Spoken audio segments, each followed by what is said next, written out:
नमस्कार दोस्तों, चलिए जानते हैं देश की आज की बड़ी खबरों को 10 मिनट में। लेकिन इससे पहले आप किस जगह से खबरों को देख रहे हैं हमें कमेंट में जरूर बताएं। बिहार विधानसभा चुनाव 2025 में एनडीए ने एक बार फिर ऐसी लहर चलाई कि पूरे राज्य का राजनीतिक नक्शा ही बदल गया। कुल 243 सीटों में से 202 सीटें जीतकर गठबंधन ने अपार जनसमर्थन का रिकॉर्ड बनाया। बिहार में बीजेपी बनी सबसे बड़ी पार्टी। 89 सीटों के साथ बीजेपी इस बार बिहार की सबसे बड़ी पार्टी बनकर उभरी। कई सीटों पर बीजेपी उम्मीदवारों ने भारी अंतर से जीत हासिल की, जिससे पार्टी का राज्य में राजनीतिक प्रभाव और मजबूत हो गया है। इस चुनाव में जेडीयू की हुई दमदार वापसी। जेडीयू को 85 सीटें मिली और इससे नीतीश कुमार की पकड़ और मजबूत हुई। पार्टी ने ग्रामीण इलाकों और पिछड़े वर्गों से अपेक्षा से अधिक समर्थन बटोरा है।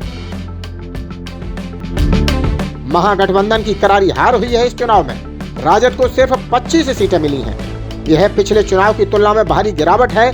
तेजस्वी यादव की कोशिशों के बावजूद महागठबंधन अपनी पकड़ बनाए नहीं रख सका है। कांग्रेस की हालत सबसे खराब। सिर्फ 6 सीटों पर सिमटी कांग्रेस का बिहार में प्रदर्शन ऐतिहासिक रूप से कमजोर रहा। लेफ्ट फ्रंट का भी निराशाजनक प्रदर्शन रहा। यह प्रदर्शन पिछले चुनाव की तुलना में काफी कमजोर रहा है। वहीं असदुद्दीन ओवैसी की एआईएमआईएम का सीमांचल में हुआ है उभार। एआईएमआईएम ने सीमांचल क्षेत्र में शानदार प्रदर्शन करते हुए 5 सीटें जीती हैं।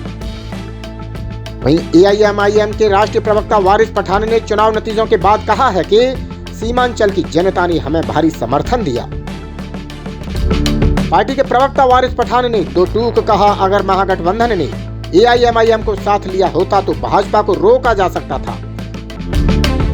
जन स्वराज पार्टी का खाता हुआ साफ।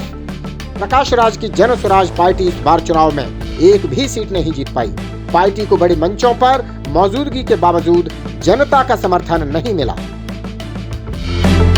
लोजपा रामविलास ने 19 सीटें जीतकर सीमांचल और पूर्वी बिहार में अपनी मौजूदगी मजबूत की। चिराग पासवान की रणनीति हुई कारगर। हमने दिखाया दम, जीते 5 सीटें। जीतन राम मांझी की पार्टी हमने इस बार 5 सीटें जीतकर एनडीए को स्थिरता देने में महत्वपूर्ण भूमिका निभाई है। उपेंद्र कुशवाहा का प्रभाव, उन्हें मिली 4 सीटें। राहुल गांधी ने ट्वीट कर कहा है कि बिहार के लाखों मतदाताओं का धन्यवाद। नतीजे चौंकाने वाले हैं, लेकिन लोकतंत्र में जनता का फैसला सर्वोपरि है।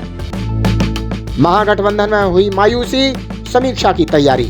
हार के बाद आरजेडी और कांग्रेस के दफ्तरों में माहौल उदास रहा। अब हार के कारणों की समीक्षा और नई रणनीति पर चर्चा शुरू हो चुकी है। एनडीए कार्यालय में जश्न का माहौल। पटना में बीजेपी जेडीयू दफ्तरों में देर रात तक जश्न चलता रहा। कार्यकर्ताओं ने ढोल नगाड़ों के साथ खुशी मनाई और पटाखे फोड़े। एनडीए को बड़ी संख्या में वोट मिले। कई सीटों पर 20-30 हजार से भी ज्यादा के अंतर से जीत दर्ज की गई। यह एनडीए के लिए एक मजबूत जनादेश माना जा रहा है। सीमांचल में जबरदस्त त्रिकोणीय मुकाबला हुआ है। सीमांचल में महागठबंधन, एनडीए और एआईएमआईएम के बीच कड़ा मुकाबला देखने को मिला। राजद, कांग्रेस और जेडीयू के कई दिग्गज नेता अपनी सीटें नहीं बचा सके। कई पुराने किले ढह गए और कई नई राजनीतिक एंट्रियां सामने आई हैं इस चुनाव में। बिहार विधानसभा चुनाव के अंतिम नतीजों के बाद एनडीए ने सरकार बनाने की तैयारी शुरू कर दी है। वहीं नीतीश कुमार और बीजेपी के बीच नई सरकार का फॉर्मूला तय होने की प्रक्रिया तेज हो रही है।